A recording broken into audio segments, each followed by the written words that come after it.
देश का पहला चैप्टर। ये अग्निवीर योजना मुझे पहले समझा दो, ये है क्या? जो सेना में भर्ती होने के लिए रनिंग की प्रैक्टिस करता है वो कितने बजे उठता है? 4 बजे। और ऐसे लाखों युवा सपना देखते हैं तिरंगे की रक्षा करने का सपना। उनमें से पहले 80,000, तकरीबन हर साल 80,000 चुने जाते थे। कोई अरुणाचल जाता था, कोई जम्मू कश्मीर, कोई राजस्थान, कोई लद्दाख, कोई ठंड में, रेगिस्तान में, बारिश में अपनी पूरी की पूरी जिंदगी बच्चे, परिवार, माता पिता सब कुछ परे करके बॉर्डर पे जाके खड़ा हो जाता था।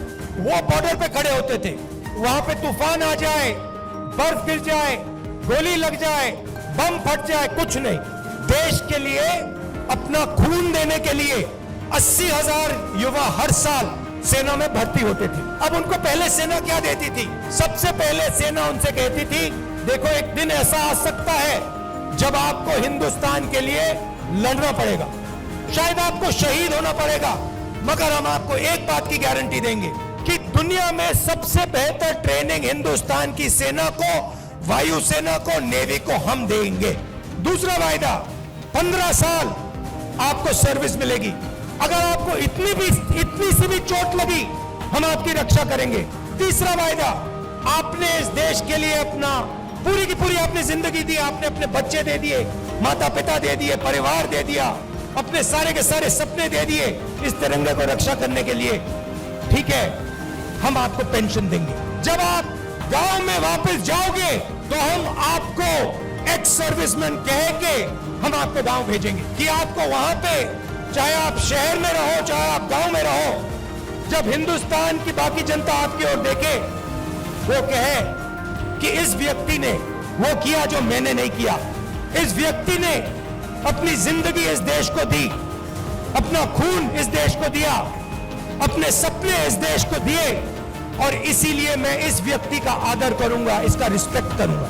ये 3 वायदे हिंदुस्तान की सरकार, हिंदुस्तान की जनता अपनी सेना, अपनी वायुसेना और अपनी नेवी के हर व्यक्ति को देती। अब अग्निवीर योजना ने ये तीनों के तीनों वायदे तोड़ दिए हैं।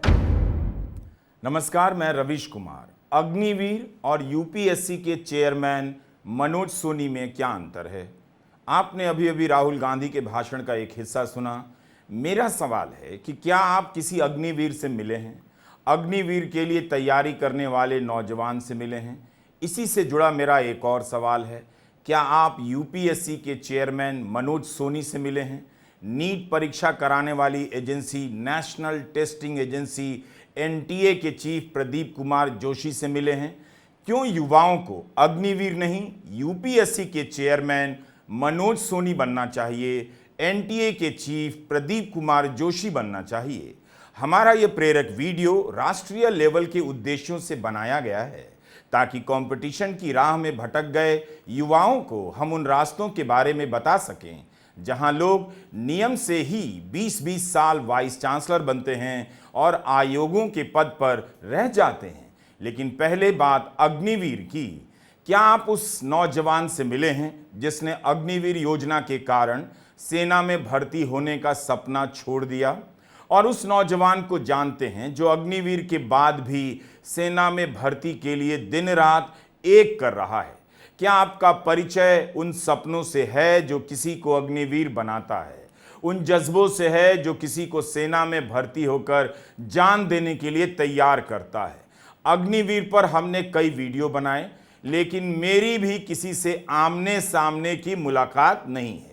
उन्हें केवल उन वीडियो में देखा है जिन्हें हमारे साथियों ने अलग अलग जिलों से भेजा है। राहुल गांधी के वीडियो में अग्निवीर को देखा और संसद में उनके और सरकार के दावों और खंडनों के बीच अग्निवीर को देखा। जवान बनने के लिए नौजवान कितनी दूर के कोनों से निकल कर आते हैं और अचानक सेना की वर्दी पहनकर सरहदों की निगरानी करने लग जाते हैं। आज भी वीडियो आया है, आज भी आमने सामने की मुलाकात नहीं है।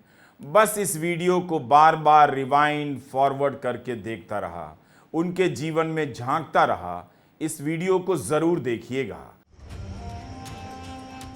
यह उस सुबह से पहले की रात है जब आसपास के जिलों से आए नौजवान आगरा की सड़क पर सो रहे हैं, सोने की कोशिश कर रहे हैं, उमस भरी रात में रात की ठंडक की कल्पना करते हुए सोए जा रहे हैं। इस पंखे से कूलर की हवा तो आती ही होगी। सड़क के किनारे जवानों ने कतारें बना ली, बीच का रास्ता किसी के लिए छोड़ दिया है।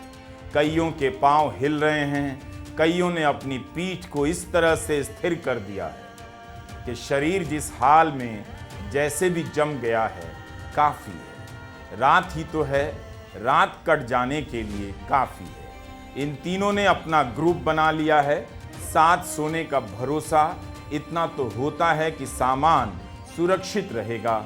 रात का क्या है, कट ही जाएगी। इस फुटपाथ पर अब जगह नहीं बची है, लेकिन किसी की नींद इतनी गहरी भी नहीं आई है। कुछ तो बैठ ही गए हैं, उन्होंने नींद का इंतज़ार छोड़ दिया है और कॉपी किताब निकालकर पढ़ाई शुरू कर दी। कोलतार के इस बिस्तर पर सोकर रात बिताकर सुबह अग्निवीर की भर्ती में इन्हें शामिल होना है। क्या आपने पहले कभी देखा था कि सेना में भर्ती होने के सपनों के पूरा होने से पहले की रात कैसी होती है? ट्रैक पर दौड़ने से पहले नौजवान किस जगह पर अपनी रात बिताकर भर्ती केंद्र में आता है? इन नौजवानों के सपने भी इन्हीं की तरह आधे अधूरे कपड़ों में होते हैं, आधे सोए आधे जागे लगते हैं। आपने क्या सोचा था? इनके सपने भी सैनिक की वर्दी पहनकर मार्च करते रहते हैं? और अगर ऐसा नहीं होता तो क्या आपको लगता है कि कोई नौजवान सड़क और फुटपाथ पर इस तरह सोकर भर्ती का इंतजार करेगा और बिना देश से शिकायत किए देश के लिए जान दे देगा? कभी आप ऐसा कर पाएंगे? क्या इनके सपनों में केवल नौकरी का सपना है? अग्निवीर की सच्ची दुनिया में आपका स्वागत है। यह अजीब सी रात है। नौजवानों को पता है कि सैनिक बनने का सपना अगर पूरा हो भी गया तो 4 साल बाद खत्म हो जाएगा। तो बिल्कुल सफल है ही नहीं, क्योंकि जो बच्चा 22 साल के हो गई तुरंत उसे रिटायरमेंट मिल जाएगा। और जो सरकार है, सरकार में जो लोग हैं वो 50-50, 7-7 साल के हो गए, फिर ये कहते एक चांस मुझे और चाहिए। और जो 22 साल का लड़का है उसे तो रिटायर करके घर भेज रहे हो। ये तुम्हारी क्या राजनीति है? और ये अग्निवीर तुम चला रहे हो, जैसे इसमें हम लोगों को कोई प्रॉफिट तो है नहीं ज़्यादा, ना तो तुम कोई पेंशन दे रहे हो ना कुछ दे रहे हो। 4 साल बाद ऐसा तुमने कोई शेड्यूल तो नहीं बनाया जिसमें आगे चल के कि बच्चा यहाँ से चलो 4 साल बाद रिटायर होके आगे जाएगा, क्या करेगा? जाके घर पर जाएगा, फिर से बेरोजगारी बढ़ेगी। बेरोजगारी तो उतनी ही है। भले अग्निवीर 4 साल की नौकरी है, लेकिन इसके लिए भी नौजवान कितनी मेहनत करते हैं। उनकी तपस्या देखिए। 4 साल की नौकरी के लिए इतनी मेहनत। अगर इन नौजवानों को दूसरे जॉब का पता होता तो शायद ये अग्निवीर की तैयारी छोड़ उसी की करते।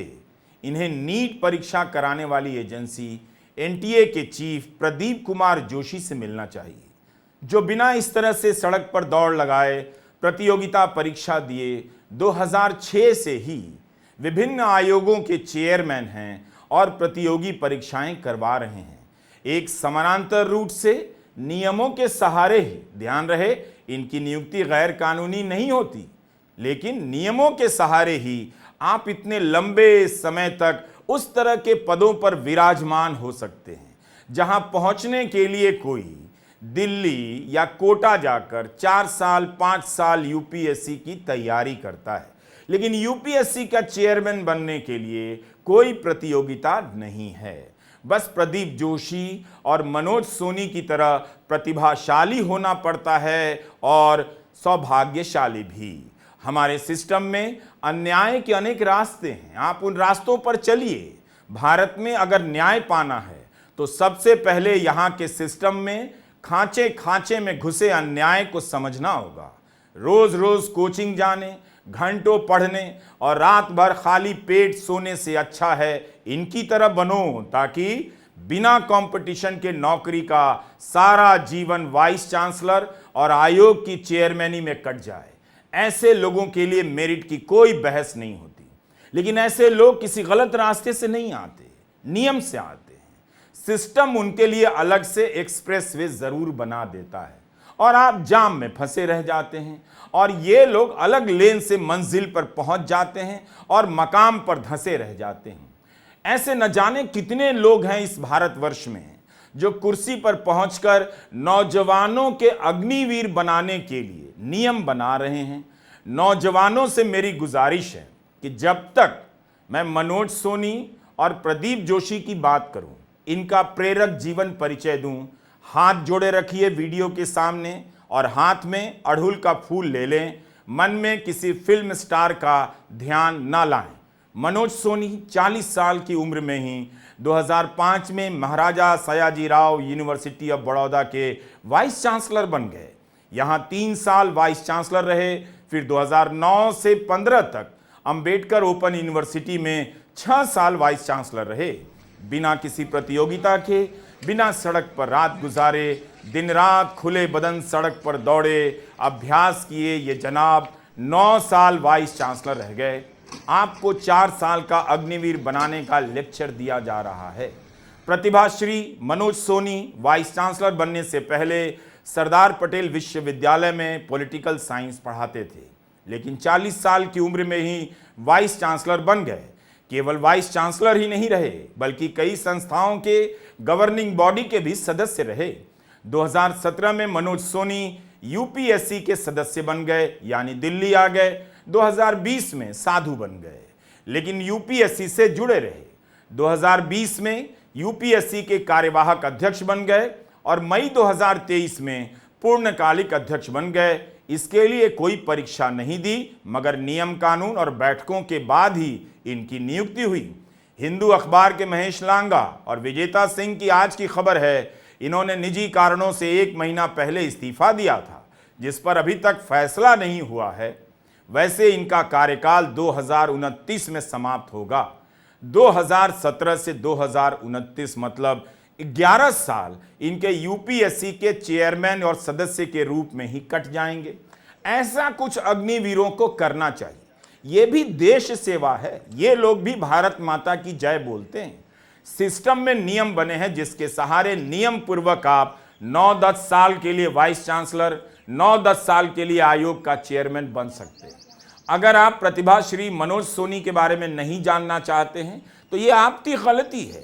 इनसे पहले प्रदीप कुमार जोशी कई साल तक इस यूपीएससी में जुड़े रहे, जो इस समय एनटीए के चीफ हैं। प्रदीप कुमार जोशी भी 2006 से ही चेयरमैनी कर रहे हैं। इसकी सबसे अच्छी बात होती है कि कोई कंपटीशन नहीं होता, सीने की चौड़ाई नहीं नापी जाती है, अंडरवियर का नाप नहीं लिया जाता है, लघु पतलून पहनकर सड़क पर नहीं आना पड़ता है। लक्ष्य का स्लोगन कितना अच्छा है, अपना लक्ष्य पहनकर चलो। इस देश में लघु पतलून, अंडरवियर का संबंध भी लक्ष्य से है और राज सत्ता के सुख का भी संबंध लक्ष्य यानी किस्मत से है।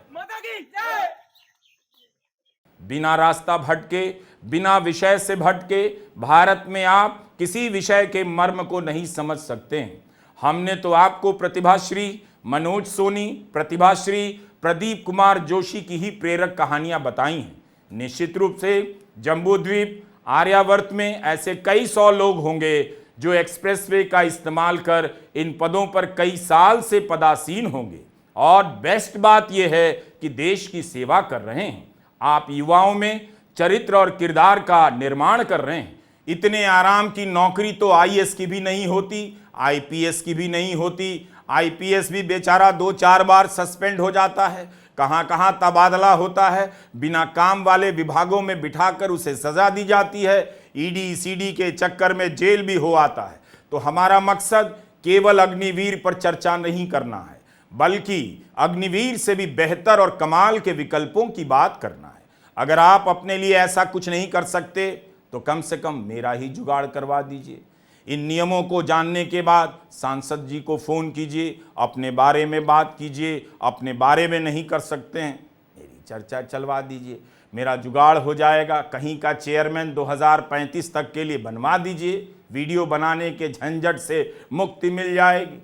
आप ना तो अपना भला करते हैं और ना मेरा कर रहे हैं। चलिए आगे बात अग्निवीर की कर रहे हैं। 4 जुलाई के अपने वीडियो में हमने आपको सेना का ब्रोशर दिखाया, कहा था इसमें अग्निवीर को क्या क्या मिलेगा इसकी जानकारी दी गई है। इसमें सब लिखा है, 4 साल की नौकरी के बाद क्या क्या मिलेगा।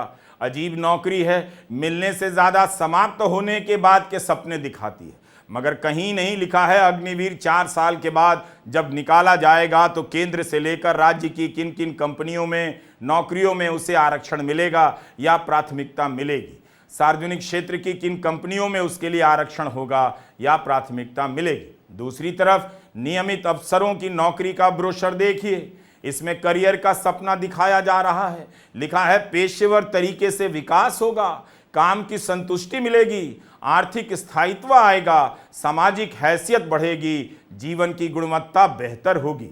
इस पेज पर बताया गया है कि सेना के अफसर को रैंक वृद्धि कैसे मिलती है, वे सेना में भर्ती होकर कैसे कर्नल, ब्रिगेडियर और जनरल बनते जाते हैं। अफसरों को आप बढ़िया करियर, सामाजिक हैसियत, आर्थिक सुरक्षा दे रहे हैं और जवानों को आप 4 साल बाद निकाल कर क्या होगा इसका सपना दिखा रहे हैं। लोकसभा में जब नेता प्रतिपक्ष राहुल गांधी ने अग्निवीर का मुद्दा उठाया तब उसके कुछ दिनों के बाद सरकार को सच्चाई समझ में आई।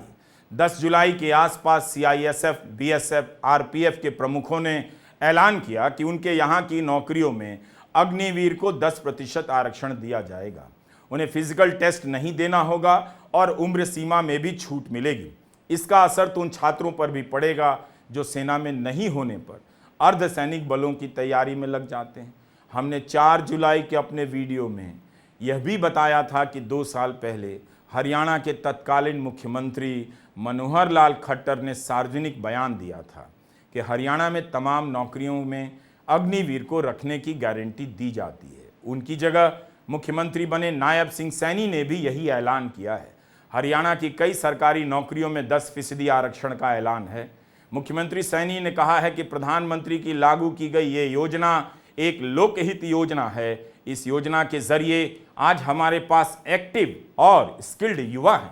आजकल अखबारों में ऐसी खबरों की भरमार है, सेना की नौकरी के बाद क्या क्या मिलेगा उसे तोहफा लिखा जाता है, लेकिन नौजवान सेना की नौकरी में यह सब चाहते हैं, ना कि 4 साल बाद निकाल देने के बाद दूसरी नौकरियों से हासिल करना चाहते हैं। कि 10% से कुछ नहीं होने वाला है, उससे क्या होगा आप बताइए। 10% मिल भी जाएगा, फिर उसके बाद क्या होगा, इतना टाइम नहीं मिलता है ना पढ़ाई के लिए। ये चल नहीं पाएगी मेरे हिसाब से, ये बंद ही हो जाएगा। इन्होंने अभी जो 10% है उसमें कोटा कर दिया वो बात ठीक है। ये अग्निवीर योजना तो सभी रूप से ख़राब है, क्योंकि हम बच्चों का भविष्य ख़राब हो रहा है इससे।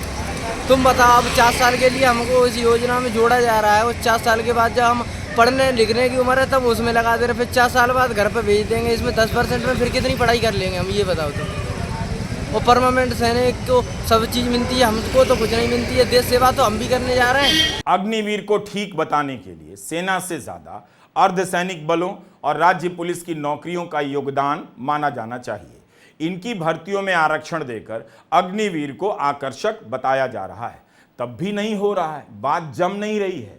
प्रतिभाश्री मनोज सोनी और प्रतिभाश्री प्रदीप कुमार जोशी के अलावा इन युवाओं को कोई नहीं समझा सकता कि 4 साल की नौकरी के बाद आप दूसरी नौकरी के लायक बनने वाले हैं। आप एनटीए के चीफ बन सकते हैं, आप कई साल तक यूपीएससी के चेयरमैन बन सकते हैं। ये इसकी खासियत हो सकती है, लेकिन सरकार को समझना चाहिए, बताना चाहिए कि इस दुनिया में ऐसा क्या बदल गया है जिसके लिए भारतीय सेना की शान, हमारे बहादुर सैनिक फिट नहीं होंगे। वो सैनिक जिन्हें 15 साल के लिए जवान बनने का मौका मिलता है, ट्रेनिंग मिलती है। आज तक तो वही सैनिक हर हमले का मुकाबला करते रहे हैं। ये समझने के लिए देखना होगा कि ऐसे अग्निवीर आते कहां से हैं। इनकी गरीबी ने सड़क पर सोने की ताकत दी है। मिडिल क्लास और एनआरआई अंकिलों के बच्चे इस तरह से सड़क पर रात नहीं गुजारेंगे। अव्वल तो सेना में भर्ती भी नहीं होंगे, लेकिन जिन सैनिकों पर यह क्लास गर्व करता है, इनकी हालत पर क्यों नहीं बोलता है। आप कैसे भी देखिए, ये गरीब परिवारों से आने वाले नौजवान हैं। जनवरी 2023 में अग्निवीर अजय सिंह शहीद हो गए। दलित समाज से आते थे, कोई खेत जमीन नहीं, एक कमरे के घर में 9 लोग रहते हैं। नौजवान अजय की 6 बहनें हैं, पिता बीमारी के चलते काम नहीं कर सकते, माँ घरों में काम करती हैं।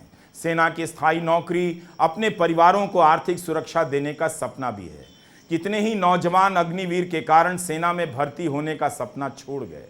इनकी गरीबी इन्हें सैनिक बनाती है, लेकिन सैनिक बनने के बाद भी अगर इनकी गरीबी दूर ना हो तो ये कितना बड़ा अन्याय है। इन पर हर समय बेरोजगार होने की तलवार लटकी रहेगी। 4 साल बाद क्या करेंगे, कहां जाएंगे, यही सोचते रह जाएंगे।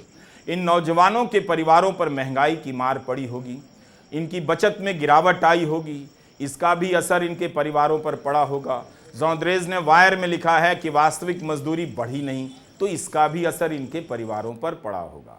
तभी तो इनमें किसी भी हाल में एडजस्ट हो जाने की क्षमता आ जाती है। बात केवल नौकरी के साल की नहीं है, बात यह भी है कि अग्निवीर की सैलरी कितनी कम है। 2 साल तक उनकी सैलरी महीने की 21 और 23 हज़ार होगी। तमाम सुविधाओं की भी बातें हैं, शहीद होने पर मुआवजे और परिवार को मिलने वाली सुविधाओं में अंतर की भी बातें हैं। उन सारे सवालों का जवाब यह नहीं हो सकता कि अग्निवीर को यहाँ वहाँ 10% आरक्षण दिया जाएगा। सोचिए, इस तरह से कोई नौजवान रात को आसमान के नीचे लेटा हो और उसके बाद हाथ में सुबह का अखबार या खबर लेकर आए कि अग्निवीर की भर्ती में घोटाला हुआ है, कम नंबर वालों को भी हो गया है। मध्य प्रदेश में कुछ नौजवान कोर्ट गए हैं याचिका लेकर, तो ऐसे नौजवानों का दिल कितना टूट जाएगा। भारत में बेरोजगारी का हाल ऐसा है कि मध्य प्रदेश बीजेपी के विधायक पन्नालाल शाक्य युवाओं को सलाह दे रहे हैं कि डिग्री विग्री से कुछ नहीं होगा, पंक्चर की दुकान खोल लो। एक समुदाय के प्रति नफरत फैलाने के लिए उसे पंचर वाला कहा जाता रहा। इस तरह के कई मीम आपको सोशल मीडिया में मिलेंगे जो 2014 के बाद मुसलमानों को पंचर कहा जाने लगा था। आज नियति देखिए कि बीजेपी के विधायक युवाओं को पंक्चर की दुकान खोलने की सलाह दे रहे हैं। मेरी राय में आप अग्निवीर की नहीं, वाइस चांसलर और आयोग का अध्यक्ष बनने की तैयारी कीजिए। 4 साल की बहस से आपको मुक्ति मिल जाएगी। नमस्कार, मैं रवीश कुमार।